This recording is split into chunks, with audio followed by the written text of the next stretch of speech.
Bonsoir à tout Bonjour. le monde, bonsoir François. Ok, donc François qui est invité pour la première fois pour nous parler en live sur l'USA. Est-ce que tu peux te présenter brièvement avant qu'on attaque le sujet des déterminants de santé? Oui, François Delcourt, ostéopathe. Quoi d'autre? Depuis 2001, euh, et puis ensuite j'ai été pris comme enseignant, un peu comme dans tous les enseignants, hein, c'est-à-dire que pas forcément une préparation. On se retrouve un peu jeté dans la fosse au lion, et puis après finalement j'ai fait plein de trucs. Pour la formation, j'ai fait un DUEPS. Un DUEPS, c'est Diplôme universitaire des hautes études de la pratique sociale, respiration. En gros, c'est un DU de pédagogie. Et puis après, avant, j'avais fait un DU de psychosomatique. Et dans ma pratique, j'essaie de m'orienter un peu plus sur la partie psy, qui est indéniable, évidemment, puis on va voir pourquoi, hein, ça fait partie des déterminants de santé aussi, la santé psychique, évidemment. C'est pas que, enfin, la santé psychique est évidemment évidemment lié à la santé physique. Donc après, j'ai fait un diplôme là récemment de coaching. Notamment, on verra, ça pourrait être aussi peut-être faire l'objet justement d'un autre petit entretien, justement pour voir notamment sur tout ce qui est l'entretien justement du patient, savoir qu'est-ce qu'on fait plutôt que de tomber dans une anamnèse très médicale, justement voir quelles sont les choses qui pourraient être intéressantes dans l'ouverture de la séance, le lien, puis ce qui peut aussi nous aider dans l'alliance thérapeutique. D'accord. Donc voilà, et puis voilà, mais c'est déjà pas mal. Donc j'enseigne depuis 2020, puis j'ai un cabinet à Saint-Germain-en-Laye, en ostéo classique, pas du tout orienté structurel. Euh, et puis voilà dans ma pratique globale, ce que j'ai pu faire. Ok. Ok, donc là, on va aborder le terme des déterminants de santé. Est-ce que tu peux nous donner dans un premier temps la définition les définitions de santé qu'on peut un peu répertorier là aujourd'hui? Alors oui, alors en fait, il y en a pas 36, hein, surtout il y en a une qui vient de l'OMS, hein, qui est de 1946. Elle n'a jamais été modifiée depuis. Alors, je vous la cite, hein, la santé est un état de complet bien-être, donc les mots sont importants, bien-être physique, mental et social, et ne consiste pas seulement en une absence de maladie ou d'infirmité. Alors, ce qui est drôle, c'est que, évidemment, on essaye, nous, les ostéopathes, de nous caser un peu dans la catégorie bien-être, soi-disant qu'on ne traite pas des maladies ou des infirmités, euh, ce qui est vrai et faux à la fois, hein. Alors, ce qui est étonnant et ce qui pourrait être paradoxal, c'est qu'on nous classe dans la partie bien-être, alors que c'est la définition même de l'état de santé, mais nous ne sommes pas une profession de santé. Donc, tu vas comprendre, et ça paraît un peu incompréhensible, évidemment, de voir qu'on n'est pas une profession de santé, on n'est pas reconnu comme tel, on n'est pas inscrit comme tel dans les livres de la santé publique, alors que dans la définition de l'état de santé, évidemment, euh, on peut être exactement dedans, comme pas mal de personnes qui s'occupent de patients ou de gens, tout simplement, et qui s'occupent de leur bien-être physique, mental et social. Hmm. Donc, bon. Donc voilà l'état de santé, quoi. Donc, alors elle a un peu évolué depuis. Il y a eu avec la conférence d'Ottawa, justement, à l'OMS aussi, il y a eu une petite modification en 1986. Euh, donc, pour eux, je vous la cite, hein, la santé est la mesure dans laquelle un groupe ou un individu peut, donc d'une part, réaliser ses ambitions et satisfaire ses besoins, et d'autre part, évoluer avec son milieu et s'adapter à celui-ci. Donc, évidemment, c'est plutôt une ressource, non plus un but dans la vie.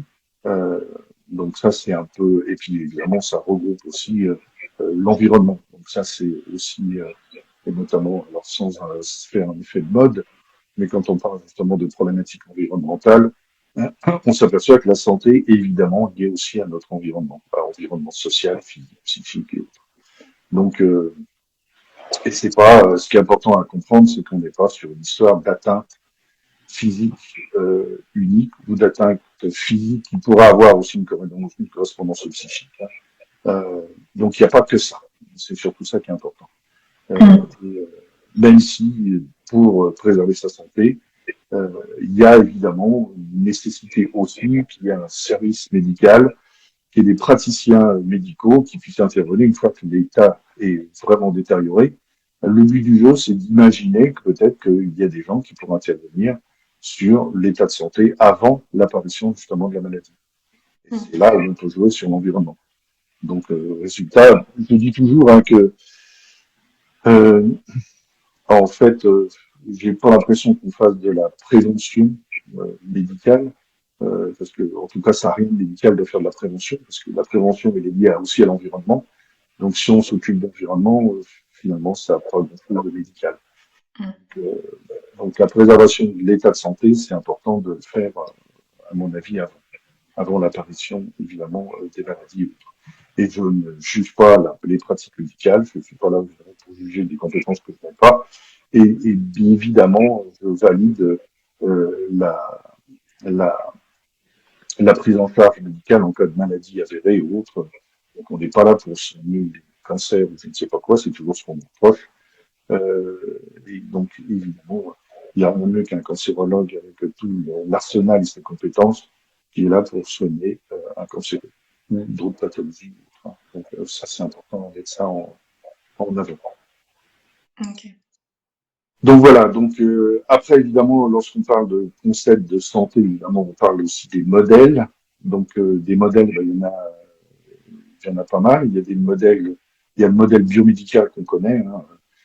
Donc c'est évidemment centré sur des atteintes bah, surtout physiques hein, et puis éventuellement psychiques, bien souvent liées aussi avec des troubles physiques par au niveau cérébral, qui peut donner dans ces cas-là des états de santé altérés et des maladies vraies avec des substrats physiques, et puis évidemment toutes les atteintes physiques qu'on peut trouver. Et dans ces cas-là, la médecine s'occupe très bien de tout ça. C'est pas un problème. Ensuite, il y a les modèles, ce qu'on appelle psychosomatiques ou biopsychosocial. Donc là, qui commencent à intégrer, qui se font d'ailleurs maintenant en médecine, qui commencent à intégrer évidemment toute cette sphère à la fois biologique, psychologique et sociale. Donc sur un environnement, je dirais, restreint qui concerne l'individu et ensuite dans son environnement, beaucoup plus élargi. Et puis après, il y a des modèles socio-écologiques de la santé, euh, où dans ces cas-là, on rejoint évidemment l'environnement au sens large, je dirais presque planétaire aussi. C'est des espèces de... En fait, l'individu vit dans une niche écologique, il habite une niche écologique, et est-ce que cette niche écologique est déjà en santé? Et ça, si la niche écologique n'est pas en santé, évidemment, on se retrouve avec des états de santé altérés sur l'individu. Donc voilà, en gros, la santé. Alors la santé, évidemment, elle est et son état est multifactoriel et il est largement influencé par ce qu'on appelle des déterminants. Donc c'est des facteurs qui vont être désignés, qui peuvent ou pas altérer évidemment l'état de santé. Donc et ça, c'est à chaque étape de la vie. Il peut y avoir évidemment des environnements proches ou éloignés, des environnements donc physiques, psychiques, sociaux évidemment, sur des comportements aussi qui peuvent avoir qui sont en interdépendance et qui peuvent avoir une, comment ça s'appelle, une correspondance avec évidemment les états de santé. Alors ça a déjà été fait hein, par justement des chercheurs d'Ottawa. Donc c'est beaucoup des Canadiens qui se sont occupés de ça sur les déterminants de santé. Euh, donc pour eux, les déterminants n'agissent pas de façon isolée, hein, ils peuvent être combinés, ils peuvent se combiner, il peut y en avoir un ou plusieurs et qui va affecter l'état de santé. Donc pour eux, les Canadiens ont déterminé à peu près 12 déterminants qui ont été retenus. Alors je les cite, hein, il y a le revenu, le niveau de revenu et le statut social. Ça nous paraît contre-intuitif, on ne peut pas s'imaginer que évidemment le niveau de revenu, donc le niveau de revenu va avoir aussi être un des facteurs, un des déterminants de santé. Les réseaux de soutien social. Donc, quand je dis les réseaux de soutien, c'est pas les réseaux sociaux, hein, c'est le soutien social c'est la famille, c'est l'entourage. L'éducation et l'alphabétisme, hein. On sait que de toute façon, des populations qui sont analphabètes dans le sens où pas forcément une éducation ou autre, on se retrouve avec évidemment des perturbations qui peuvent être importantes et les gens se renseignent pas, les gens se soignent moins bien, donc évidemment ça perturbe euh, et c'est un des facteurs, donc un des déterminants de santé. L'emploi, les conditions de travail, donc alors c'est en ce moment à la mode, hein. On peut avoir un bon emploi entre guillemets ou en tout cas avoir une bonne rémunération, mais des conditions de travail qui sont exécrables ou l'inverse, hein. Donc et ça c'est aussi très important. Les environnements sociaux, évidemment, le quartier dans lequel vous habitez ou autre, les environnements physiques, bien sûr, imaginez bien que si vous êtes dans un quartier pollué, vous voyez ce que ça peut donner, hein. Les habitudes de santé, les capacités d'adaptation personnelles, toutes les habitudes de santé, imaginez-vous des habitudes délétères, parce que je mange trop, mal, je fume, je bois de l'alcool ou autre, tout ça, ça va être partie aussi intégrante de ces déterminants. Le développement de la petite enfance, on en reparlera un peu plus précisément, donc ça c'est aussi important. Le patrimoine biologique et génétique, évidemment, on ne naît pas de personne, l'environnement familial et aussi transgénérationnel, au sens biologique et au sens génétique, va avoir évidemment son lot aussi d'implication dans les déterminations de la santé. Et puis après, évidemment, il y a les services de santé. Donc là, on sort un petit peu de l'environnement, enfin pas de l'environnement personnel, mais des déterminants qui peuvent être liés à notre activité. C'est tous les services de santé, hein, s'ils sont proches. Voilà. En ce moment, c'est un peu ce qui se passe en France. Vous allez en province, des fois. Moi, j'ai une maison que je connais bien, puisque j'ai une maison de campagne en province, et on se retrouve, il y avait 8 médecins il y a 20 ans, aujourd'hui, il n'y en a plus qu'un. Donc, Ouais. comme un hôpital, le service ferme. Donc, les services de santé, les gens sont obligés d'aller à 30 ou 40 bornes pour. Donc, si vous n'êtes pas véhiculé, il y a plein de choses comme ça qui interviennent. Évidemment, le sexe va jouer un autre déterminant, le sexe. Donc, homme ou femme, évidemment, ça va jouer beaucoup aussi sur un des déterminants de santé, puisque la prise en charge, hein, dans certains pays, les femmes ne sont pas du tout prises en charge, ou moins bien, il faut y avoir des talibans, et puis évidemment la culture. D'accord. Donc, voilà les 12 déterminants de santé Il qui peuvent y a Christelle qui te demande si tu as des recommandations pour mieux les prendre en considération dès la première consultation. le questionnement. Et le questionnement, c'est que bonjour madame, vous habitez où? Vous habitez à tel étage? Vous habitez en appartement, en maison? Vous habitez dans quel quartier? Est-ce que vous avez un médecin traitant? Est-ce qu'il est à proximité? Est-ce qu'il peut passer à domicile parce que vous êtes âgé ou je ne sais pas quoi?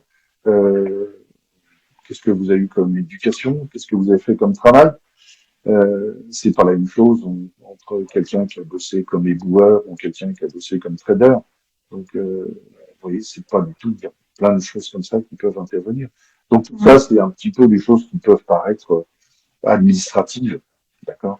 Mais elles sont administratives sur le dossier. Mais évidemment, ça peut être aussi dans les déterminants de santé sur quelqu'un qui arrive au cabinet. Évidemment, tout ça, ça peut être des facteurs à prendre en considération.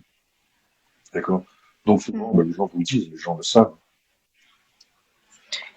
Il y a Viviane qui te demande si tu pourrais, par exemple, citer une application de ces concepts dans ta pratique ostéo.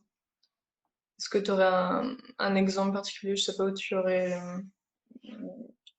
un exemple de déterminant de santé que tu as pu voir. Bah, c'est ce que j'ai cité là, hein, c'est Oui. souvent par rapport au Ou une questionnement. situation particulière, quelque chose Bah, qui... c'est souvent, c'est tout bête, hein, les gens viennent, enfin, grossièrement, quand il y a quelqu'un qui passe au cabinet, la première chose à faire, c'est évidemment d'investiguer la plainte, la problématique, les antécédents médicaux et autres éléments qui nous permettent aussi de sauvegarder et voire de renvoyer s'il y a besoin. Donc sécurité du patient en premier, donc ça c'est ok. Et puis après, il y a les gens qui viennent avec, je dirais le classique, je viens avec une cervicalgie ou une lombalgie. Ok, mais quel est le contexte? Donc, à part les éléments médicaux, depuis quand, pourquoi, qu'est-ce qui s'est passé, quel est le fait ou autre, et ne pas retomber dans l'analyse des radios avec de l'arthrose qui correspond à rien du tout, avec Mm. le fameux mauvais geste ou les mauvaises positions qui correspondent à rien du tout. Mais c'est surtout le contexte. Si c'est une Mm. personne qui est dans un environnement social, qui est dans un environnement personnel ou professionnel qui est plus que délicat, des fois qui peut être euh, pas forcément chronique, hein, qui peut être sur une histoire, eh ben, évidemment, ça va vous donner après des déterminants qui vont déterminer son état physique et psychique, et évidemment avoir une incidence sur la continuation ou la chronicité, voire sur la perturbation ou la persistance de sa perturbation, quelle qu'elle Mm. soit. D'accord. Donc ça, oui, évidemment, ça va jouer. Et ça, bon, vous allez beau prendre des sorties, des somnifères parce que je dors pas. Et je dors pas pourquoi? Cinq fois plus de lombalgie sur des gens qui dorment pas. Donc, si vous posez pas la question à savoir pourquoi vous ne dormez pas, évidemment, dans ces cas-là, ça peut poser des problèmes. Alors, on va Mm. s'acharner sur la lombalgie, on va essayer de trouver un petit psoas et des choses comme ça. Mais c'est quoi la problématique derrière? C'est qu'en ce moment, je vais me faire virer, et ça fait 3 mois que je suis sur la sellette, je suis sur un siège éjectable dans mon travail, et résultat, ben, je dors pas. Donc, je dors pas, donc j'ai 5 fois plus de chances, ça s'était démontré, de choper une lombalgie. Mm. Donc, le problème, il n'est pas sur la lombalgie, c'est la conséquence. Donc, quand on est ostéopathe et qu'on va chercher la cause, on va pas forcément focaliser sur la lombalgie et le psoas. On va focaliser peut-être sur autre chose. D'accord. Et par l'écoute, et ensuite, évidemment, peut-être l'alliance thérapeutique, puis commencer à parler et commencer peut-être à renvoyer aussi chez un psychologue ou autre. Il y a des gens qui ont des compétences qui sont capables de prendre en charge des gens comme ça qui ont des problématiques donc, très complexes Mm. et des visions du monde, ou des visions de leur situation, ou des contextualisations qu'il faut évidemment modifier. Mm. Ok. Euh, Ces déterminants de santé, il y a des catégories qui existent ou des modèles? oui, alors les modèles, pour, grossièrement, pour reprendre une définition toute bête, déterminant de santé, c'est quoi? C'est une caractéristique individuelle ou collective capable d'influencer directement ou indirectement sur l'état de santé. Donc voilà. Donc caractéristique individuelle ou collective, ça veut tout dire. Donc ça veut dire que c'est pas forcément la personne, ça peut être évidemment son environnement proche ou éloigné, et qui va influencer donc directement ou indirectement l'état de santé. Donc l'état de santé qui ne consiste pas évidemment Mhm. en une absence de maladie ou d'infirmité. Et Christelle te demande comment tu gères avec les patients qui ne s'écoutent pas, qui ont donc du mal à retranscrire leur environnement. Justement, il faut commencer à les écouter. Ils s'écoutent pas, faut peut-être commencer déjà par les écouter. Euh, et des fois, ça peut être une bonne porte d'entrée. Il y a des gens qui s'écoutent pas, mais alors pourquoi ils s'écoutent pas? Quelle est la problématique derrière? C'est pareil, on textualise. Donc les gens viennent avec des douleurs, viennent avec des souffrances. On ne confond pas avec des douleurs. La douleur, c'est une chose, c'est une représentation. La souffrance, c'est encore pire. Et la souffrance, c'est aussi une représentation qui est plus générale qu'une douleur, mais souffrance de quoi? Donc c'est là où on contextualise. Les gens qui viennent avec j'ai mal au dos, ça fait 20 ans que vous avez mal au dos. Mhm. Vraiment, alors oui, on va faire, vous êtes passé 10 fois chez le médecin, on a vu les radios, oui, c'est évidemment il y a un peu d'arthrose. On sait qu'aujourd'hui c'est pas ça. Quel est le problème derrière? Dans quelle situation vous êtes? Vous en êtes où aujourd'hui? Mhm. Donc c'est ça. Faites recommencer par des fois l'avant et l'après. Peut-être l'erreur qu'on fait en médecine en général, alors c'est pas, quand je dis une erreur, euh, il y a des fois c'est nécessaire. C'est pas forcément, ça peut être une approche, mais il faut pas rester à ça. On cherche souvent sur la cause de la maladie. Donc on commence par le passé. Les gens viennent à T0 et on va faire à T- je ne sais pas quoi et nous dire voilà qu'est-ce qui s'est passé à telle date, à telle date, à telle date. Évidemment, ça peut avoir des effets. Et on va voir, ça fait partie des déterminants de santé. C'est surtout qu'est-ce qu'on en fait après. Mhm. Donc, et donc Les ostéopathes, souvent, on a tendance à chercher la cause. Ça me fait un peu rire, comme s'il y en avait qu'une. Et puis surtout à retourner dans le passé. Donc, s'orienter sur le passé, à la fois dans leur concept, mais en même temps dans leur prise en charge. Euh, et bien souvent, alors d'autres, notamment des psychologues, notamment plutôt l'orientation TCC, les coachs orientent surtout c'est OK, vous avez ça. Maintenant, on va faire quoi avec? Mhm. C'est apprendre à faire avec, apprendre à faire différemment, avec des problématiques que peut-être on va pas pouvoir régler. D'accord? Et le fait de présenter quelque chose différemment, de voir ce qu'on va pouvoir faire avec cette problématique, et non pas essayer de régler la problématique, ou de faire semblant de régler la problématique où les gens viennent, et ils viennent une fois par mois, et si on n'a pas de résultat, alors que les gens viennent une fois par mois, au bout d'un moment, c'est qu'il y a un problème. Mhm. D'accord? Donc, il faut avoir une petite vision un petit peu différente. Félicien te demande si les symptômes sont des signes de ces déterminants ou est-ce qu'ils en sont les causes directes. Ben, ils peuvent être les deux, mon capitaine. Ça peut être les signes. Alors après, dans la symptomatologie, évidemment, on peut aussi flairer lorsqu'on n'est pas trop mauvais en sémio, ou si on est mauvais, on va voir, hein, c'est pas gênant, on n'a pas encore la sémio dans la tête. Dès qu'on a un petit doute, là, on peut renvoyer et le symptôme peut cacher quelque chose de physique, biologique, grave, et dans ces cas-là, ça dépend pas de nos compétences. Et Mhm. puis, des fois, c'est plus une sorte de contexte. Donc, ce symptôme-là, euh, c'est des fois une conséquence de quelque chose de bien plus large euh, qu'une histoire de maladie ou de je ne sais quoi qui se déclenche à bas bruit, qui peut Mhm. évoluer de façon délétère ou autre. D'accord. Et donc oui, tu allais nous aborder les différents modèles qui existent concernant Ouais. les déterminants. Donc, alors, il y a, dans ce qui présente les déterminants de santé, il y a ce qu'on appelle les déterminants généraux, hein. C'est ce qu'on appelle les déterminants socio-économiques, donc c'est là où on élargit. Bon, niveau de revenus, réseau de soutien social, je vous l'avais dit, éducation, alphabétisme, l'emploi, le stress au travail, le chômage, évidemment aussi les environnements sociaux, lieu de travail, d'habitation. Donc, et puis après, il y a les déterminants immédiats, hein. Donc c'est l'environnement direct, donc l'environnement physique, dont j'en avais parlé, nourriture, air, eau, les habitudes de vie, les comportements alimentaires, alcooliques, les addictions, et puis le développement de la petite enfance, on va en parler plus distinctement. Évidemment, et puis tous les antécédents autres qu'on peut avoir. Donc il y a des choses qui nous impactent directement, et puis il y a des choses qui nous impactent indirectement. Et, et c'est pour ça qu'il faut relier aussi à l'environnement et au contexte. Il y a Viviane qui te demande, elle dit que certains praticiens ne posent pas de questions et ne se fient qu'à la palpation, à l'interrogation des tissus. Elle te demande quelle proportion palpation, communication verbale avoir. Je ne sais pas s'il y a un 50-50, de toute façon c'est toujours pareil, hein. Il y a des gens, lorsqu'on a une bonne alliance thérapeutique, des fois ça peut aller très vite, où les gens vous dévoilent tout, parce qu'ils ont confiance. Et puis il y a des gens qui se dévoilent pas comme ça. Ils ont aussi une certaine pudeur. Et c'est bien normal. Euh, et des fois, l'approche palpatoire peut aider aussi à détendre les jambes, peut les bloquer. Donc, bah, faut jongler un peu, et ça dépend aussi de l'approche thérapeutique, ça dépend de l'alliance thérapeutique, ça dépend de l'approche du patient par rapport à son thérapeute.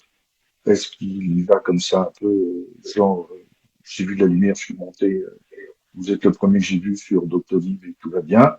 Ou alors, j'ai entendu parler de vous parce que vous avez une approche de tel ou tel machin, donc j'ai confiance, ou voilà. C'est vraiment variable. D'accord. Donc, il n'y a pas de... Bon, on sait, hein, de toute façon, il y a une anamnèse basique, je dirais, sur les 45 minutes ou une heure de consultation, une petite anamnèse de déverrouillage pour voir, et puis après, l'alliance thérapeutique, elle se fait sur la table. Hmm. Ou elle peut se faire après. Aussi, bon, vous avez vu des choses. L'approche palpatoire peut aussi amener ou confirmer ou infirmer des choses dans le ressenti qu'on peut avoir dans le non-verbal. C'est aussi une belle approche d'avoir une approche corporelle pour le non-verbal. C'est quand même pas mal. Mm. On sait, nous, enfin, en tant qu'ostéopathe, on le sait. Donc, on va pouvoir, à la palpation, sentir des choses qui ne sont pas, qui n'ont pas été verbalisées, qui ne sont peut-être pas verbalisables, qu'on va peut-être pas aller non plus dévoiler ou essayer d'aller investiguer de façon acharnée parce que c'est pas le but. Et puis ça se fera avec justement cette alliance thérapeutique et cette confiance qui va s'établir entre le patient thérapeute. C'est un système. Mm. Patient thérapeute, c'est un système. Donc ce système-là, il évolue comme un système avec des interactions de l'un par rapport à l'autre. Et puis, elle évolue au sein de la consultation, au sein des consultations, et des fois même entre les consultations.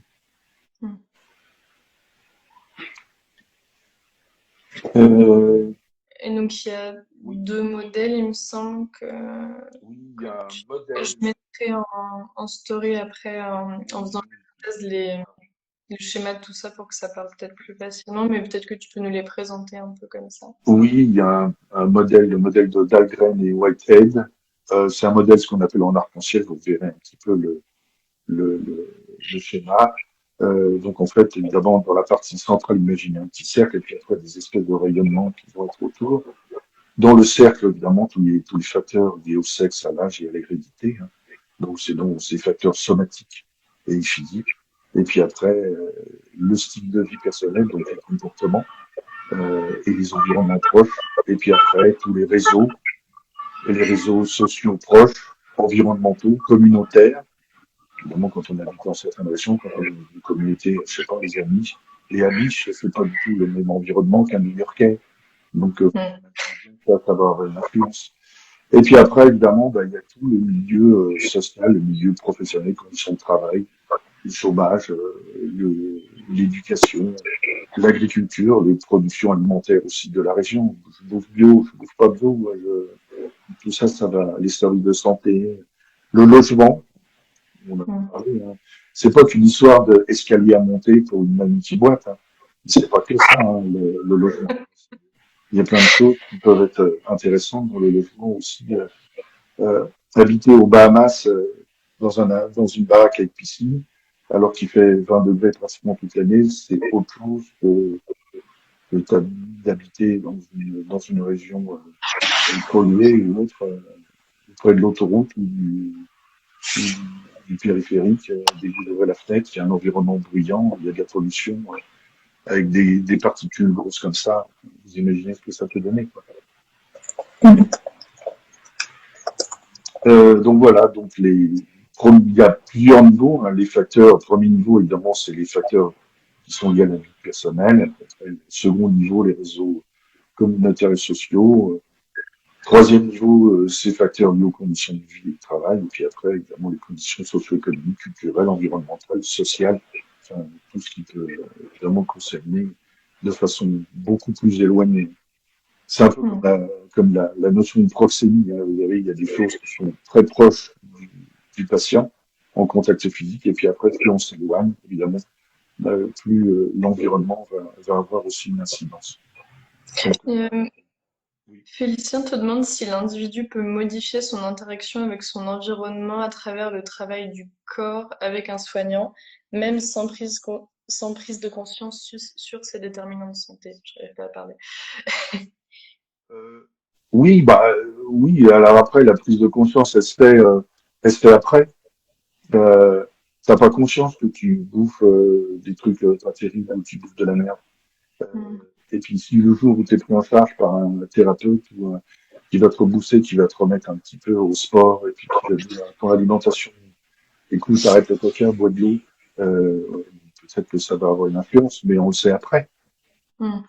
On le sait après, parce que finalement, quand je mange mal ou quand je me remets à manger mal, parce que les comportements, faut pas croire que ça change comme ça du jour au lendemain, quand je me remets à manger mal, et bien évidemment, j'ai un comportement qui est pas adapté, je ne me sens pas bien.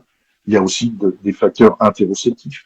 Je ne me sens pas bien physiquement, je sens que les émotions aussi changent, je suis plus irrité, ou je ne sais pas quoi, c'est pas une histoire d'allergie au gluten, je sais pas quoi, hein, c'est pas ça, c'est l'interprétation qu'on en fait. Il y a des fois, il y a des interactions avec certains aliments ou certains environnements qui sont plus que délétères, où évidemment, on ne se sent pas bien. Et d'autres, où ça va mieux. Alors, les gens connaissent, ils le savent de façon spontanée, lorsque c'est environnement de travail délétère et vacances, bah, c'est la même chose avec n'importe quel type d'environnement. À partir du moment où il y a un changement. Et la difficulté, c'est le changement. Encore une fois. Alors, si le changement est possible, ou s'il n'est pas possible, ou si les gens sont aussi dans un espèce de cercle vicieux où il y a des fois, il n'y a pas d'issue, parce qu'ils tournent en boucle aussi sur un environnement qui est délétère. Parce qu'ils Mm. ne peuvent pas s'en rendre compte, ils en sont pas conscients, ou des fois, parce que des fois, ils peuvent pas faire autrement. Hein, c'est le problème. Une femme battue, elle a qu'à se barrer. Non, Mm. la femme battue, il y a des fois, elle peut pas se barrer. D'accord? Donc, elle est obligée de faire avec. Donc, elle protège son gamin, se protège elle, et jusqu'à quand? Mm. Donc, c'est aussi l'environnement autour à chercher aussi des protections. Donc, elle, est-ce qu'elle peut aller chercher des protections? Euh, Est-ce que c'est possible? Est-ce qu'il y a un commissariat à côté? Est-ce qu'on va l'écouter? Donc, tout ça, évidemment, vous voyez jusqu'où ça peut aller, les déterminants de santé. Ça peut aller jusqu'à la mort Mm. dans des environnements délétères comme ça, avec comment ça s'appelle, un mari alcoolique, une femme battue avec un mari alcoolique. C'est quoi son espérance de vie? Mm.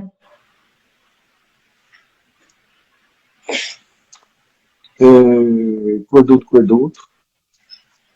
Et il y Bah, avait ça, un c'est les dernier déterminants. modèle que tu voulais présenter avant qu'on enchaîne sur l'autre partie. Non, non, bah, c'était ça, le modèle, il y en a d'autres, hein. Mais Mais je les mets tous en... je vous les laisserai, ouais. Mm, Il y en a d'autres, qui parlent aussi de déterminants structurels et déterminants mm. intermédiaires. C'est un petit peu la même chose, hein. C'est juste sur ces déterminants, la façon dont on s'éloigne plus ou moins du patient, euh, ou est-ce que c'est des déterminants plutôt sociaux, plutôt généraux, ou plutôt proches du patient sur un environnement proche, si c'est des déterminants directs ou indirects ou autres. Il y a plusieurs classifications, mais l'important, c'est vraiment de viser large. Et c'est surtout ça qui est important.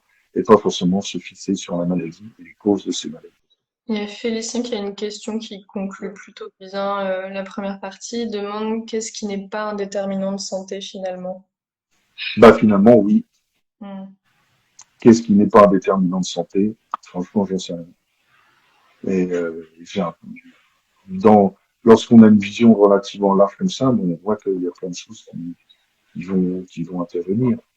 Et des choses qui nous paraissent bien éloignées, hein, à savoir s'il y a des services sociaux dans sa ville ou autre, ou s'il y a un hôpital qui est proche, bah, c'est un bon déterminant de santé. Et si cet hôpital tient la route et qu'on va se faire soigner correctement, évidemment, sauf qu'on ne choisit pas forcément d'habiter dans la région où on habite, et on Mm. ne choisit pas forcément, même en votant en fonction, d'avoir euh, une politique de santé publique qui peut changer. C'est ce qu'on voit aujourd'hui. La politique de santé publique change, les infrastructures changent, les gens n'ont pas voté pour avoir des infrastructures qui se dégradent. Mm. Qui est responsable de ça? Franchement, j'en sais rien. C'est beaucoup plus complexe que de trouver d'aller déterminer une accusation politique ou autre sur des gens qui ont rien fait pendant 30 ans. Oui, c'est facile. Mais il n'y a peut-être pas que ça. Donc c'est beaucoup plus général. Donc, qu'est-ce qui n'est pas un déterminant de santé, franchement? Mm. Je crois il y a tellement de choses qui peuvent influencer ça. Christelle te demande si tu as des conseils pour classer ces déterminants. Est-ce qu'il y a une priorité à faire? Est-ce qu'il y a une hiérarchie à avoir? Non, alors il y a des déterminants qui sont tellement éloignés que... Bah, après, ça dépend des gens, hein. Quand tu as 25 ans et que tu habites chez tes parents, s'il y a un hôpital, enfin, 25 ans, si tu as 12 ans et que est-ce qu'il y a une maternité à côté de chez toi, tu t'en fous. Tu as 12 ans. Quand tu as 25 et tu as un retard de règles, tu commences à investiguer le truc un petit peu différemment. Mm. Tu vas le classer aussi en fonction de toi, en fonction de tes atteintes physiques, psychiques et autres. et puis ou des gens proches de ton environnement. Mais après, il n'y a pas non plus d'environnement idéal. Hein. C'est pas parce qu'on habite en Suisse ou je ne sais pas quoi que c'est mieux que si on habite dans l'Arzac. J'en sais rien. Peut-être qu'il y a des déterminants, peut-être qui sont bien plus intéressants dans l'Arzac. Certes, il y a, quand je dis l'Arzac, j'ai rien contre l'Arzac. Excusez-nous pour le Larzac. Euh, ou des coins qui peuvent paraître dans une pauvreté économique ou sociale ou autre, alors que finalement les gens sont peut-être en très bonne santé. Mm. D'accord. Donc j'en sais rien. Ok. Donc, pour synthétiser un peu pour ceux qui nous auraient rejoints en cours de route, donc François nous a donné la définition de la santé, donc de l'état de santé de l'OMS, avec l'évolution de ce concept. Il nous a présenté différents modèles, donc biomédical, biopsychosocial, socio-écologique. Après, donc, tu nous as donné la définition d'un déterminant de santé. Tu nous as présenté les 12 catégories. Et ensuite, enfin, les 12 types de déterminants de santé, les différentes catégories, donc généraux et immédiats. Et ensuite, tu nous as présenté deux modèles que je mettrai en story plus tard avec toutes les références de tout ça pour que ça parle, parce que c'est des schémas, c'est quand même un peu visuel à présenter à l'oral, c'est un peu compliqué. Et du coup, là, on va passer à la partie suivante. Donc, tu vas nous parler des ACE. Qu'est-ce que tu peux nous dire par rapport à ça? Alors en fait, c'est un, un auteur qui s'appelle Felitti. Alors Felitti, en 98, il a fait une publication. En fait, Felitti, c'est un médecin qui s'occupait, qui était responsable d'un service qui s'occupait des gens qui avaient des problèmes alimentaires. Donc, il avait des anorexiques et en gros des obèses, pour faire grossir, qui étaient hospitalisés pour des raisons justement d'état de santé détérioré par rapport à leur comportement alimentaire. Et ils sont aperçus quand il a commencé à questionner, à savoir le pourquoi du comment, donc dans une visée large, mais il s'est aperçu que beaucoup de ces personnes avaient des antécédents de la petite enfance qui n'étaient pas forcément très joyeux.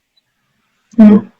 Donc, et il a réussi à créer, pas un listing, mais alors il y a un questionnement, il y a une grille.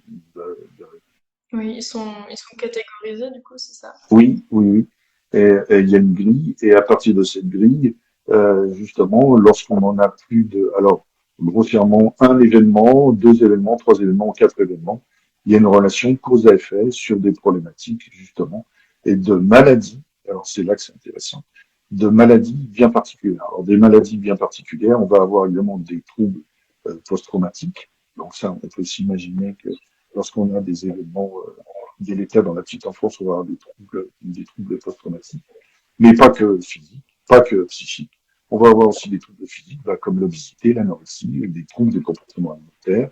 On peut avoir des maladies cardiaques, donc ça a été même, il y a même des publications, on verra, qui ont été faites là-dessus, avec des maladies cardiaques, et on ça peut aller, donc Felitti a même fait une espèce de pyramide où on peut avoir quelques années d'espérance de vie moindre à partir du moment où on a eu un, voire deux, voire trois, ou quatre ou plus, des événements, ce qu'on appelle des événements adverses. Félicie te demande si ça se rapproche des classifications du DSM. Euh, non, non, c'est des faits. En fait, c'est pas des maladies, c'est des faits qui t'arrivent ou qui t'arrivent dans ta petite enfance. Alors, je reprends un événement adverse. Qu'est-ce qu'on appelle les événements adverses? ACE, c'est Adverse Childhood Events, d'accord? Donc, c'est des événements vécus durant l'enfance, alors avec des sévérités variables, évidemment, la plupart du temps, alors qui peuvent être itératifs ou chroniques, qui surviennent dans l'environnement familial et évidemment social d'un enfant proche ou d'un adolescent et qui génèrent évidemment de la détresse qui peut aller jusqu'au psychotraumatisme, donc sur un sens version beaucoup plus large, et qui va perturber la santé et le développement physique ou psychologique de l'enfant. D'accord.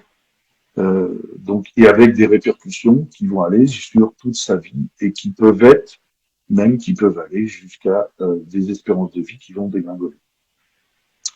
Alors, dans la littérature internationale, hein, dans les ACE, on a toutes les violences et les négligences. Donc, les violences physiques, émotionnelles, évidemment les violences sexuelles, les négligences aussi physiques, émotionnelles aussi, et les atteintes aussi verbales, hein. Les difficultés aussi au sein des foyers, qui peuvent être de physique, comme s'il y a un père alcoolique, vous imaginez, verbal, la santé psychique aussi, par exemple, des parents, s'il y en a un qui est, par exemple, qui est incarcéré, les abus de substance aussi des parents, alors des enfants, évidemment, on imagine, mais alors des parents, des fois, c'est encore pire. Des violences aussi conjugales, les fratries, les décès, un parent qui meurt subitement, les maladies graves aussi. Imaginez un gamin de 8 ans qui voit sa mère et puis décliner pour un cancer ou je ne sais pas quoi, imaginez ces représentations. Des Mhm. séparations longues aussi, évidemment, sur des divorces où il y en a un qui part à l'étranger, il voit sa mère. Euh, et puis évidemment toutes les violences physiques et autres. Donc les victimisations aussi par les pères, donc évidemment des fois entre fratries, hein, les harcèlements physiques, verbaux à l'école, par exemple, les violences sexuelles dans la fratrie.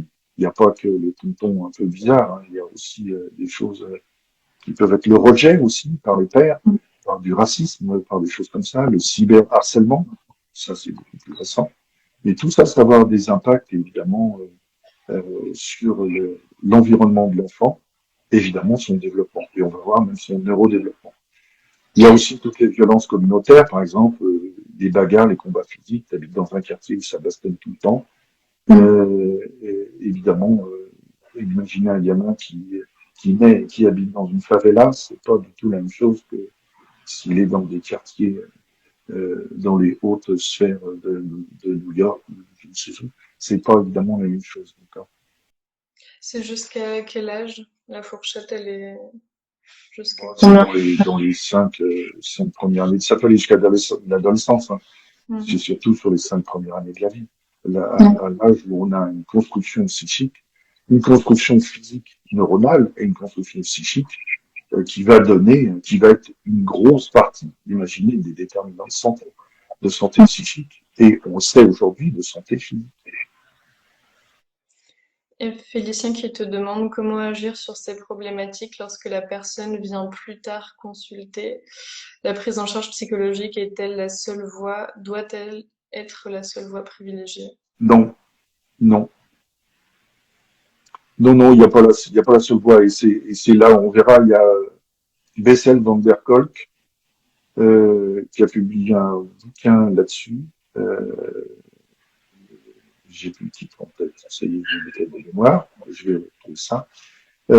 Qui parle, qui a étudié ça, il y en a d'autres aussi, hein, je vais retrouver le nom, qui ont étudié ça et qui vous disent que aussi l'abord corporel est bien. Mhm. Le fait de faire du sport, il y a des gens qui sont dans un environnement délétère de la petite enfance, mais le fait de faire une activité physique, je sais pas, un gamin qui est harcelé parce que c'est un petit gros dans sa classe et se fait un peu bolosser par ses soi-disant amis de l'école, le jour où il devient champion de karaté, je ne sais quoi, évidemment, c'est plus du tout le même environnement, là. Donc là, c'est plus du tout la même chose. Donc évidemment, il va y avoir aussi des forces de résilience qui vont faire que on va se retrouver et on va évidemment évoluer. Donc heureusement que c'est pas si c'est pas définitif, d'accord. Mhm. Si on fait rien, évidemment, il y a une situation avec des capacités de résilience qui peuvent être aussi très faibles chez certaines personnes, ça peut être problématique. Des Mhm. capacités de résilience, évidemment, qui peuvent être aidées avec des mentors, des thérapeutes et autres. Évidemment, dans ces cas-là, avec un abord physique ou psychique, évidemment, là, l'évolution n'est pas du tout la même. Donc, un truc important, alors là, c'est Cyril Tarquino qui nous dit ça. Alors, Cyril Tarquino, c'est un psychiatre qui est spécialisé dans le psychotraumatisme. et qui parle de ça, qui écrit un bouquin d'ailleurs, la maladie ne tombe pas, les maladies ne tombent pas du ciel. Un petit bouquin très bien euh, qui évoque ça. Et justement sur les travaux de Felitti, d'où c'est parti, il dit qu'il y a une relation, et là qu'on trouve très peu, une relation vraiment dose-effet, qui est vraiment importante. Donc plus on a d'événements adverses, d'ACE dans sa petite enfance, plus il va y avoir des effets délétères à l'âge adulte, d'accord, y compris physique. Donc il y a un score pour mesurer ça. Oui, il y a un score. Donc, c'est le ACE score. Vous pouvez le trouver quand vous tapez sur Internet, un ACE score. Et ben, vous avez 10 questions qui partent du principe, par exemple, pendant vos 18 premières années, première question, par exemple, est-ce qu'un parent ou un autre adulte du ménage vous a souvent ou très souvent, alors insulté, rabaissé, humilié, crié dessus, ou agi, évidemment, qui pourrait vous avoir blessé psychiquement ou physiquement. Euh, Est-ce qu'un parent, par exemple, ou un autre adulte du ménage, vous a très souvent poussé, entraîné, giflé, quelque chose pareil, qui aurait pu provoquer des marques ou des blessures. Vous voyez, par exemple, est-ce que vos parents sont-ils séparés ou ont-ils divorcé? Est-ce que vous avez eu très souvent l'impression que personne dans votre famille ne vous aimait ou pensait que vous aviez une importance spéciale ou autre? Mm. Avez-vous vécu ou, avec quelqu'un, par exemple, qui était alcoolique ou toxicomane? Est-ce qu'il y a quelqu'un qui a été en prison au sein du ménage? Donc, il y a plein de choses comme ça qui vont Et il a évoquer des interprété questions. comment, du coup, ce Bah, score? c'est bête et méchant. Sur ces 10 questions, on coche. C'est déclaratif. Et Ouais. comme c'est déclaratif, alors, le but du jeu, c'est pas de vérifier. C'est, à partir du moment où c'est déclaratif, c'est une représentation du patient. C'est une réalité pour lui. Et sa réalité, c'est sa souffrance.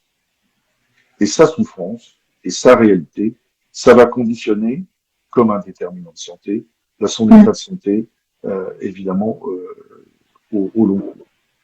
Donc c'est ça Et qui est important.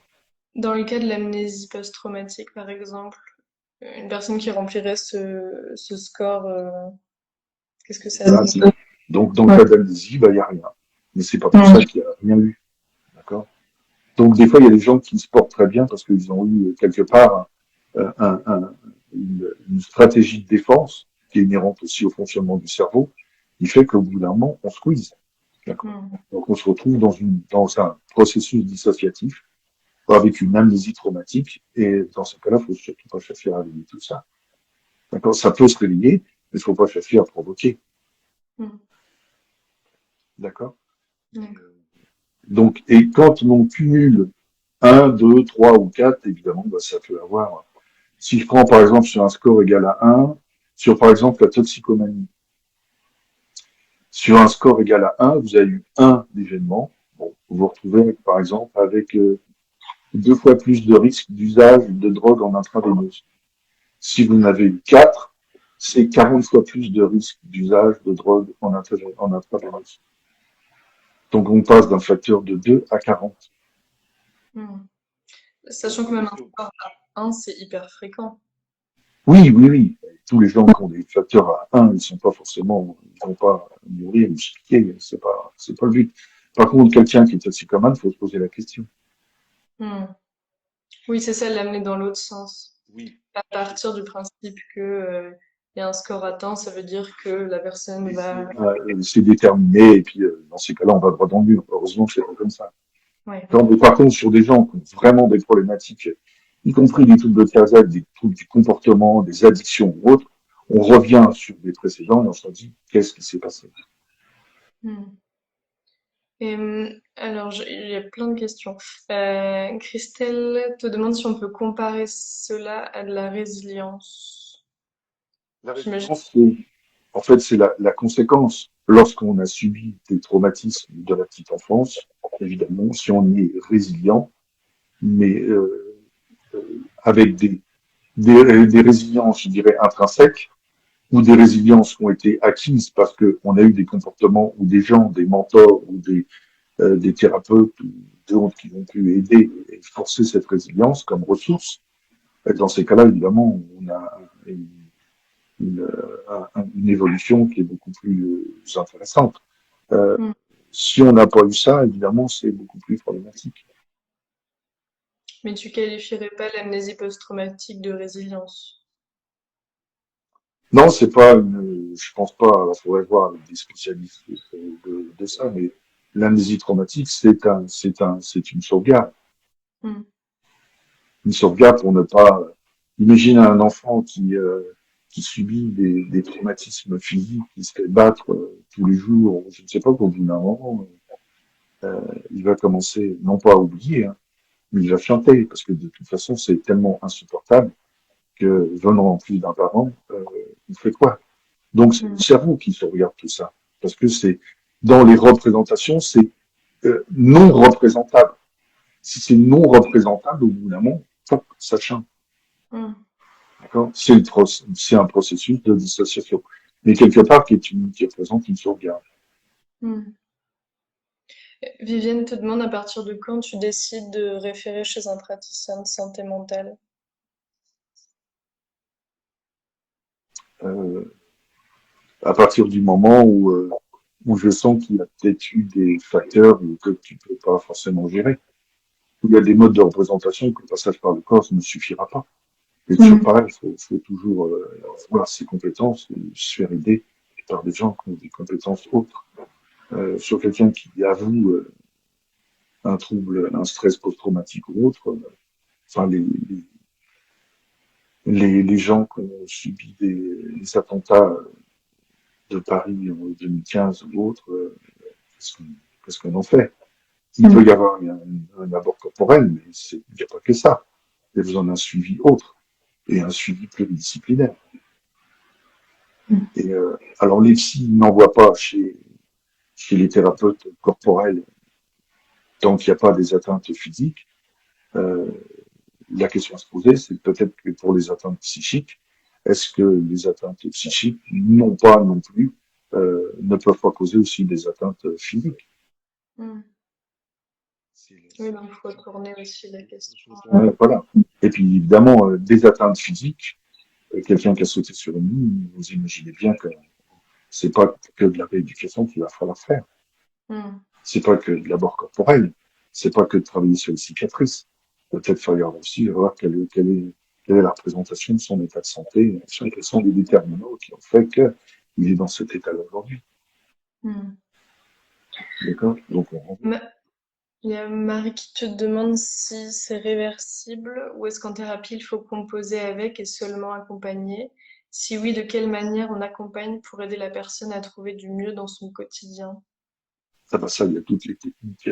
Toutes les connaissent très bien les gens qui accompagnent les gens qui ont des syndromes post-traumatiques ou des traumatismes. Donc, ça, ils sont des outils. D'accord? Et les outils, c'est pas forcément de revenir sur le passé et d'essayer de réévoquer le passé. C'est aussi de savoir ce qu'on en fait après. Mm. Donc tout ce qui était cessé. Donc, par exemple, parce que revenir sur la cause du traumatisme, on le sait. Les gens savent, connaissent leur Ouais. histoire. D'accord? Euh, et puis, quand ils connaissent leur histoire, c'est pas pour ça que ça pose pas de problème. Mm. Hein. Il y a des patients, ils savent qu'ils ont été violés, ils savent qu'ils ont été agressés, ils savent qu'ils ont subi un attentat, un accident de voiture ou autre. Ils connaissent, et c'est depuis ce traumatisme que ça va pas, physique, psychique. Donc, revenir sur le passé, ça sert à pas grand-chose. Maintenant, on fait quoi après? Quels sont les outils qu'on va pouvoir utiliser? C'est ça qui est intéressant. Quelle Mm. approche on va avoir? Quelle approche corporelle? Quelle approche non corporelle on va avoir par rapport à ces patients? Il y a Félicien qui demande, faut-il repenser le pluridisciplinaire en fonction des déterminants de santé, ne pas orienter en fonction du symptôme à traiter, mais de la situation à modifier? Oui, ça peut. Ça peut. Quand tu as, quand t'as une situation à modifier, par exemple, bah, faut partir par exemple, une situation ou un comportement à modifier, c'est toujours pareil. Hein, en fait, le fonctionnement des gens, il est toujours un petit peu classique, hein, enfin en tout cas les TCC, ils en parlent comme ça. Il y a les pensées, les émotions, les comportements. Donc, est-ce qu'on agit sur les pensées, qui peuvent être complètement erronées, sur les représentations qui peuvent être délétères, erronées, sur les émotions, qui ne sont pas exprimées ou trop exprimées, d'accord, ou alors sur les comportements, les comportements addictifs, les comportements qui sont répétitifs, ou pas de comportement, parce que dans ces cas-là, je suis dans l'évitement du comportement. Donc, sur quoi je vais essayer de tabler, d'accord? Donc, ça, évidemment, en ostéo, est-ce qu'on peut aider là-dessus? Il faut en parler, faire évoquer s'il y a des choses qui changent, leur peut-être donner des pistes pour des comportements un peu plus physiques différents, pour les remettre au sport, pour les remettre à l'activité, pour s'intéresser à eux, s'occuper d'eux, Mm. et pas que physique, et aussi psychique. Et puis après, évidemment, il y a d'autres outils qui dépendent des compétences qui ne sont pas chez des ostéos, qui peuvent être intéressants sur des gens qui ont cette habitude, justement, de traiter des gens et les engager dans un processus de changement. Mm. Ok. Est-ce que tu peux nous parler des conséquences neurologiques des SCE? Oui, donc le petit, hein, de toute façon, quand on parlait de la petite enfance, des traumatismes de la petite enfance, avant 5 ans, avant 2 ans, on n'a pratiquement pas de mémoire des événements. Et il y a surtout une zone, notamment toute la partie préfrontale au niveau du cortex, qui n'est pas du tout en connexion, ou en tout cas en connexion pas du tout précoce, avec le reste, et qui n'est pas du tout mature. Donc, et sauf que c'est cette zone-là qui va être dans les représentations et qui va nous permettre justement d'avoir une représentation événementielle et qui va vous permettre aussi de gérer les émotions. Donc tout ce qui est gestion des émotions, gestion des représentations, euh, chez le petit, il n'y a pas la maturation nécessaire. Donc le petit, il va avoir du mal à se contrôler. Donc qu'est-ce qu'il fait? Ben, il fait des colères pour parce qu'il veut, parce qu'il ne veut pas. Il peut avoir aussi des peurs incontrôlées, des véritables angoisses, des grands chagrins, tout ça. Donc évidemment, ce qui domine chez le petit, c'est plutôt le cerveau archaïque et autres, et ça déborde d'émotions et de neurotransmetteurs, mais il n'y a pas de gestion, d'accord? Et il n'y a pas de régulation. Donc c'est là la difficulté. D'où l'intérêt d'avoir des parents qui sont aimants. Le handling, le holding de Winnicott, il en parle de ça, à savoir comment on porte l'enfant, comment on s'en occupe, de toute façon pour jouer le rôle de ce qu'on appelle le par-excitation, d'accord, pour éviter que le gamin il soit constamment en train avec des montées et des descentes émotionnelles qui sont incontrôlées. Évidemment, Mm. c'est une difficulté quand les parents sont déjà dans cet état-là, quand ils ont déjà, eux, eu des traumatismes qui font que, évidemment, ils ont eu du mal, ils n'ont pas appris à contrôler ça. D'accord? Donc, la difficulté, elle est là chez les petits. Et donc les conséquences, alors là ce qui a été intéressant, ce qui a été retrouvé là de façon très récente, c'est qu'on a retrouvé évidemment lorsqu'on fait au niveau cortex préfrontal par exemple, lorsqu'il y a des atteintes sur d'un stress chronique, par exemple, un parent maltraitant ou autre, et puis de façon chronique, hein, on va retrouver avec évidemment sur la partie préfrontale un développement, c'est-à-dire un réseau synaptique qui va se réduire. Donc dès tout petit, déjà, on n'a pas grand-chose, et on crée des réseaux, et les neurones, on les a, mais on va créer des réseaux d'associations, justement pour essayer de réguler tous les comportements, les pensées, les émotions au niveau, par rapport aux événements qu'on peut subir.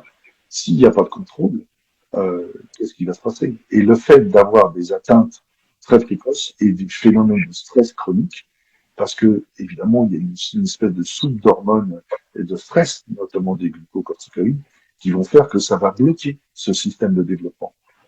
Donc plus on est dans un environnement de stress chronique, moins on se développe.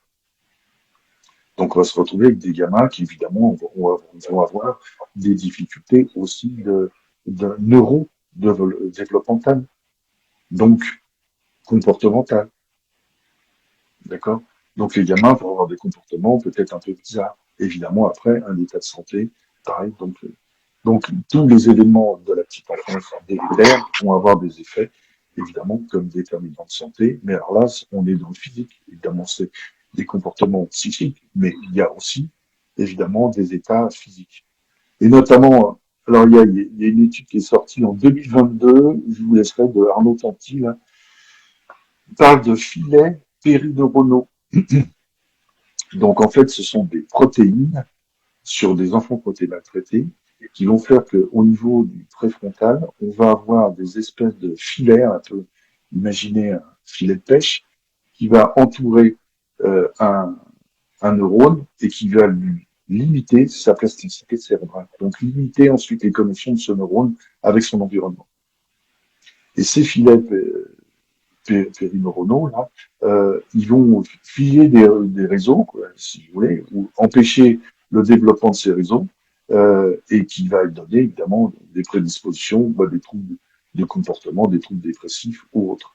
Donc, et ça, ça a été démontré euh, de façon récente là en 2022. Donc, plus on est maltraité, alors je dis pas plus, mais avec la maltraitance, on a moins de plasticité neuronale. Donc, évidemment, un développement et avec des conséquences qui vont être délétères sur le développement physique et neurone de l'enfant. Donc, évidemment, sur les comportements. Et est-ce qu'on sait, ou c'est peut-être encore trop tôt, comment agir sur ces filets périneuronaux ou pas Alors, encore? apparemment, le fait de quitter ces environnements de stress, tout simplement de faire baisser les taux de stress, euh, et évidemment, toutes les hormones de stress, évidemment, dans ces cas-là, il y a un développement qui va pouvoir s'inverser. D'accord. Et Plus précoce, mieux c'est. d'accord, oui. Oui, ouais, j'imagine. On peut imaginer ce que ça va être, évidemment, sur le développement de la petite enfance, lorsqu'on va pouvoir isoler les enfants, enfin isoler les enfants, en tout cas les extraire des environnements familiaux qui peuvent être toxiques. Mais pas pour les foutre dans une famille d'accueil qui va être pire, on est Mhm. bien d'accord. Hein. Oui. Donc, dans les mettre peut-être dans, et peut-être que aussi les familles d'accueil, ça peut être très bien, où les gens se développent très bien, puis ça peut être encore pire. Donc, c'est Mhm. un problème. Il y a Félicien qui demande s'il y a une vision évolutionniste qui peut expliquer cela. C'est ce qu'il appelle évolutionniste. Sur les, Je crois qu'il évoque les filets périneuronaux. je pense pas que ce soit, je pense que c'est juste, enfin, c'est une réaction physiologique. Je pense pas D'accord, que oui. ce soit une évolution ou un truc. Juste à Mhm. partir du moment où il y a de la maltraitance et de façon chronique, sur bon, une fessée, c'est pas ça qui, enfin, faut voir la fessée, d'accord.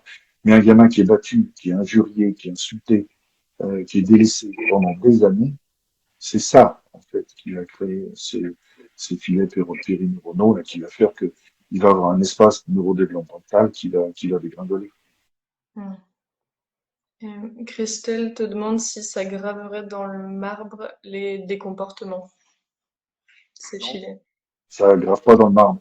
Ça pourrait, mais si on enlève le comportement délétère, évidemment, dans ces cas-là, peut-être que ça peut s'arranger. Plus c'est D'accord. précoce, mieux c'est. La plasticité cérébrale a encore une Ouais. petite marge de manœuvre, oui. La plasticité cérébrale ne s'arrête pas. Hmm. Donc en fait, elle évolue tout le temps. Donc à Ok. partir du moment où, dans ces cas-là, mais ce qu'il faut piger, c'est que un gamin qui a été maltraité, qui est dans un environnement délétère, en fait, son cerveau, il s'adapte à cet environnement pour tout simplement sauver sa peau. Donc, que ce soit dans des comportements d'évitement, dans des comportements de stratégie de défense ou autre, voire dans de la, dans dans de l'amnésie traumatique, dans de la dissociation, qui va faire qu'on va disjoncter pour pouvoir supporter ou tout au moins tout simplement vivre. D'accord. Hmm. Donc, évidemment, s'adapter dans un environnement comme ça ou autre, ben, il n'y a pas l'espace, il n'y a pas la sécurité pour faire des apprentissages et pour se développer normalement. Hmm. Donc, on va se retrouver avec des échecs scolaires. Ouais. avec des troubles de la mémoire, de l'intelligence, du développement cognitif, des compréhensions verbales, développement de la réussite scolaire et autres. Donc, mais on les voit en maternelle, hein, les gamins qui ont un environnement délétère comme ça. C'est pas les premiers de la classe, hein. Hmm. Hélas. Et comme conséquence chez l'adulte, qu'est-ce qu'on peut noter? Chez l'adulte, là, il y a une étude de Afton là, de 2016 sur 2000 adultes au Pays de Galles, âgés de 18 à 69 ans. C'est 60, jusqu'à 69 ans, les gens qui ont vécu plus de 4 CE1. Ils ont ils sont 2 fois plus susceptibles de souffrir d'une maladie chronique que ceux qui n'ont pas vécu. C'est 4 fois plus de maladies, de maladies en général, 3 fois plus de maladies cardiovasculaires, 3 fois plus de maladies pulmonaires, c'est 2 fois plus de consultations et 3 fois plus d'hospitalisations. Donc voilà, un environnement délétère, voilà ce que ça donne à 70 balais. Oui, ce qui est ouais, énorme. Ce qui est énorme. Hmm. Christelle te demande quel serait le rôle de l'ostéopathie pour accompagner cette libération. Libération, j'imagine qu'elle parle du phénomène de réversibilité des chez les périneuronaux. En ostéo, faut pas rêver, moi, par exemple. Nous, c'est de l'accompagnement, mais c'est de la prise en charge, mais je dirais c'est du social. Hmm. Mais l'ostéo en elle-même, non, non, faut pas rêver. C'est l'isoler de ses parents. Alors, le problème, c'est qu'isoler ou incarcérer un père parce qu'il est violent, alors, entre un père qui te fout sur la gueule pendant des années et un père qui est incarcéré, bon, entre les deux sont délétères, mais à la limite, il vaut mieux qu'il soit incarcéré, d'accord? Hmm.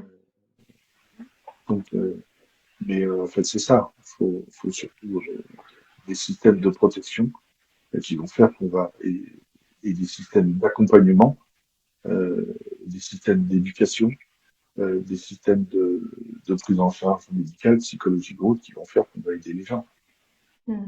Donc, je vous laisse à peu près imaginer ce que ça va donner sur l'Ukraine dans quelques années, Hmm. ce que ça a donné déjà sur le Rwanda il y a quelques années, aujourd'hui, sur le ressortissant qui arrive. Il y en a qui s'en sortent très bien, hein. Il y en a même qui deviennent champions, qui deviennent chanteurs et tout ça, ils s'en sortent très bien. Mais parce qu'ils ont été pris en charge, donc ils ont un développement qui se passe très bien. Ils peuvent même s'épanouir dans leur société, alors que ils ont vécu des traumatismes de guerre. Hmm.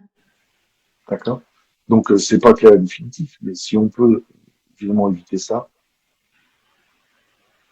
et le problème il est là. Mais il y aura toujours ça, parce que de toute façon, il y aura toujours des guerres. Oui. Il y aura toujours des environnements délétères, il y aura toujours, et plus il y en a, et plus il y en aura. Et justement, est-ce qu'il y a un lien, enfin, avec l'épigénétique? Oui. Sur l'épigénétique, alors, en fait, il y a des, alors là, alors il y en a une qui est très bien, qui a travaillé là-dessus, c'est Rachel Yehuda. Rachel Yehuda, c'est une nana qui travaille en Israël. Elle avait un poste aussi aux États-Unis, mais je crois qu'elle bosse en Israël. Et elle a bossé déjà depuis, ça fait 30 ans qu'elle bosse là-dessus, sur les traumas, les syndromes post-traumatiques comment ça s'appelle, de survivants de l'Holocauste. Oui. Et est-ce qu'elle a réussi? Alors aujourd'hui, on a des substrats épigénétiques qu'on peut identifier, vu qu'on a séquencé évidemment le gène, donc on commence à faire des observations qui peuvent être intéressantes. Mais il y a 30 ans, déjà, elle avait remarqué que les petits-enfants, des gens qui avaient subi l'Holocauste, qui n'avaient jamais connu leurs grands-parents, évidemment ils étaient morts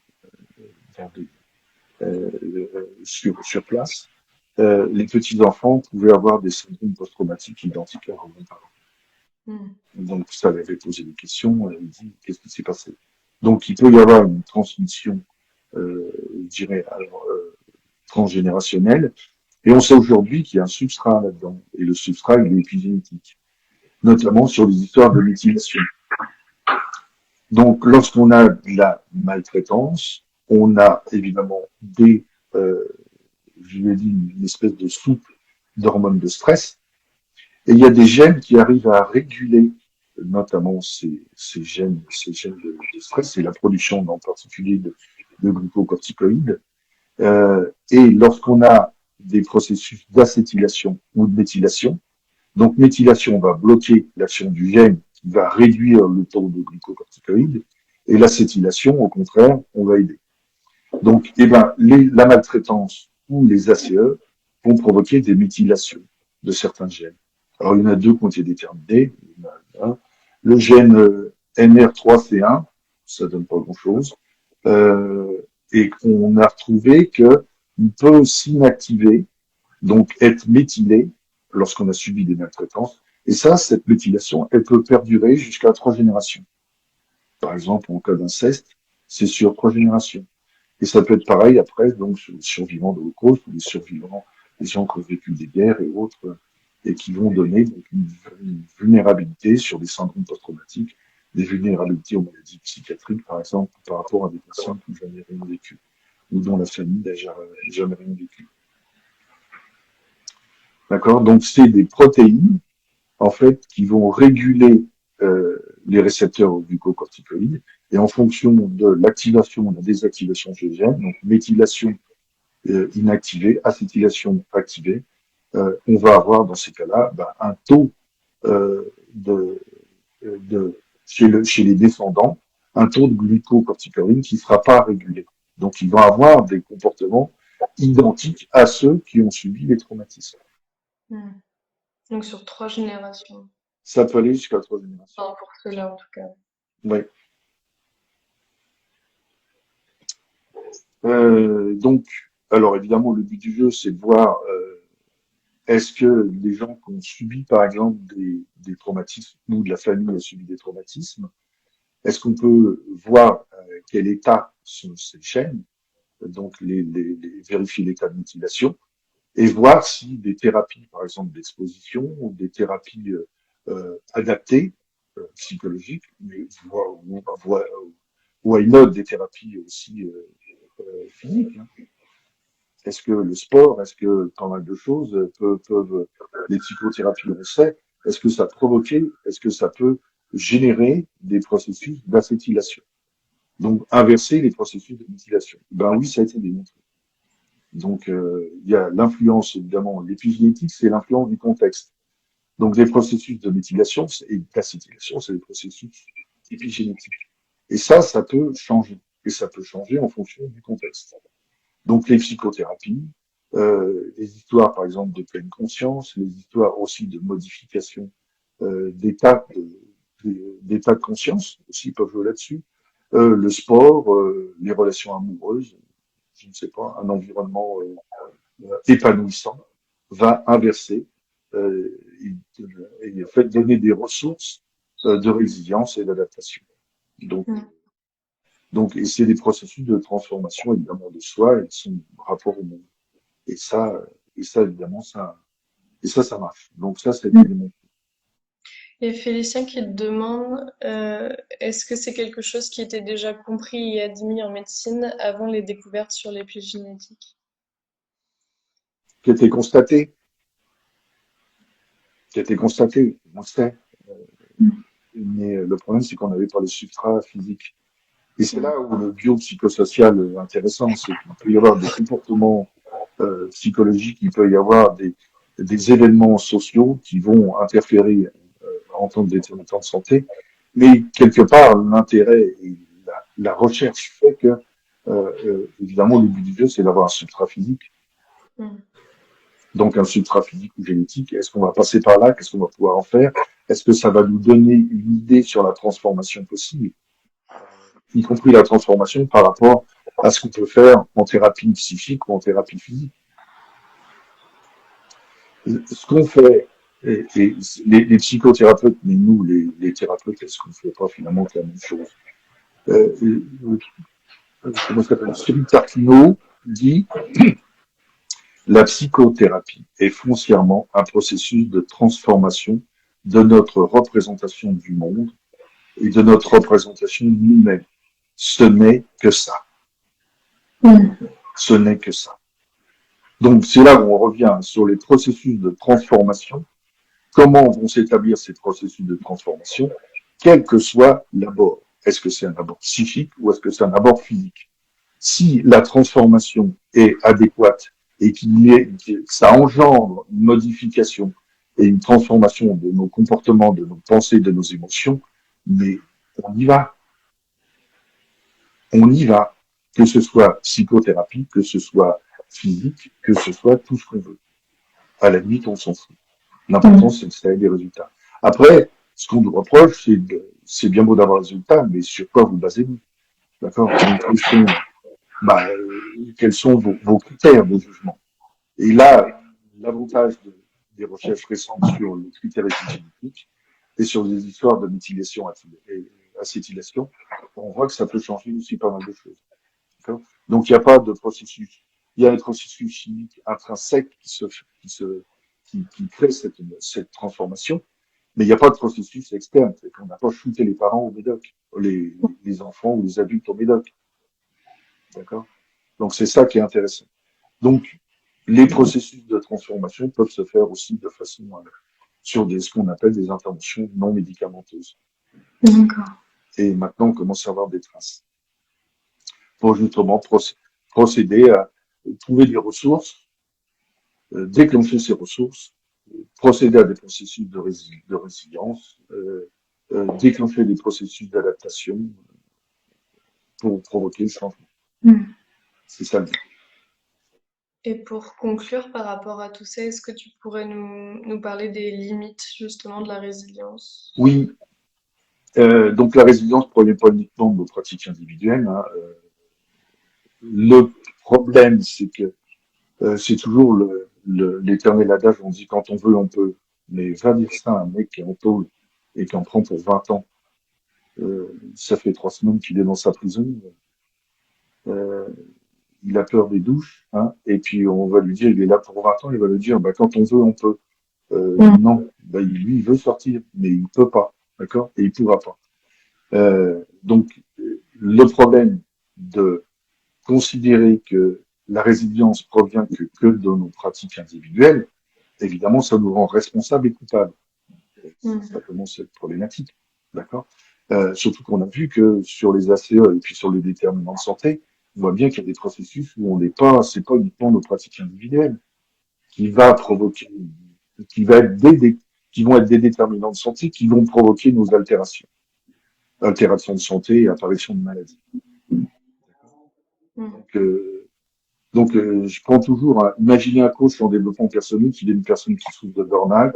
Connecte-toi à ton enfant intérieur pour comprendre ta colère face au harcèlement moral que tu subis. Je fais exprès des signes. Mm. Ou respire, ou médite.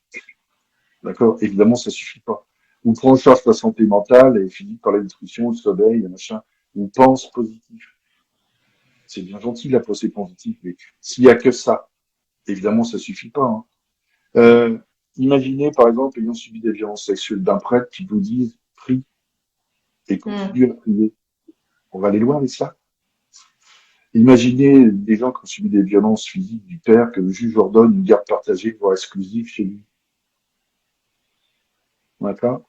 Mm. Imaginez un président qui dise les pauvres, on les aide et ça nous coûte un pognon de dingue. Et ils restent pauvres. C'est bête, hein.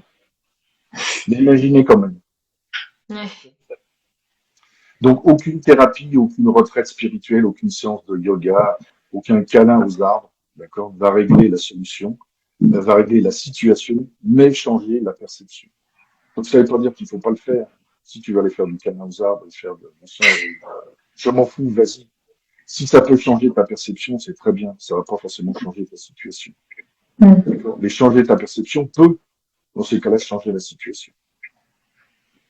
Et si de faire des câlins aux arbres, eh ben, tu te sens mieux, que tu vas quitter ton HLM au 18e étage sans ascenseur, eh ben, tant mieux.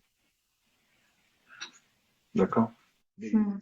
il n'y a pas que ça. D'accord? Si on ne change pas non plus les situations, et des fois les situations, on ne peut pas les changer, d'accord? Parce qu'elles sont environnementales au sens large, elles sont politiques, elles sont sociales. Évidemment, bah, dans ces cas-là, il faut s'en occuper. D'où les lois, hein, la protection des personnes. Hmm. Donc c'est ça qui est. Donc il faut une réflexion plus radicale, collective, hein, sur nos modes de production, de consommation, de la justice sociale, la reconstruction, la construction du tissu social, alors, sans faire le gaucho à la con. Je suis pas gilet jaune à essayer de siéger de système. On n'en est pas là. Il n'y a pas de gauche et de droite là-dedans.